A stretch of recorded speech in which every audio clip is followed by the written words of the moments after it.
Okay, nandito tayo ngayon sa tabing dagat ng Victoria, Laguna. Kasama ko si Mother Ignacia. Ipapakita ko sa inyo kung bakit tumitibay ang itlog ng itik na ginagawa namin dito sa Victoria na pulang itlog. Marami rin dito mga itikan. So, nagpasyal tayo dito sa tambakan o bagsakan ng mga tinatawag na suso na kinakain. May kasama na siyang kinakain talaga ito as a whole ng itik. Tapos, nagiging matibay ang kanilang itlog. Well, so, yun ang sabi nila. This is the, isang pinagbibili nila yan sako-sako. Yung mga dito ay, dito tinatambak yung itik, saka dinideliver sa kung saan-saan. So, dito kami ngayon sa tabing Laguna de Bay. Kasi maraming ibon din. At mga bangka, lahat yan ay pangkahig ng suso. Kita mo ang kanilang tabing dagat dito ay punong-puno ng mga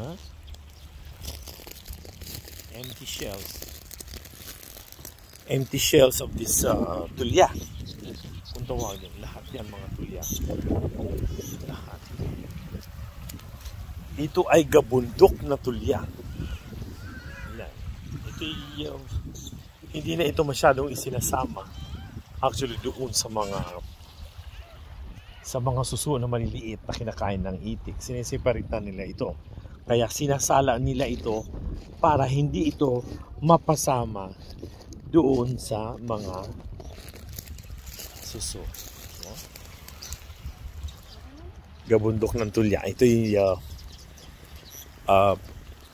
sinasala nila para hindi na humalo sa maliliit na suso na kinakain naman ng mga alagang itik. Yun ang mga bangka na ginagamit nila sa pagkuha ng mga suso. We are now in Laguna de Bay. This is overlooking is Antipolo. Doon makita mo siniluan. Dito sa left side is Talim Island, part of Rizal or Angono. Pwede mong marating yan mas malapit sa may Calamba, or might as well go to Angono, and mas malapit na yung Talim Island. Marami doon mga tilapia, of course. Ay! Malalim nga. Sorry. Ito na, magdadala ng mga pagkain at saka yun ang mga salaan nila. Mga salaan nila.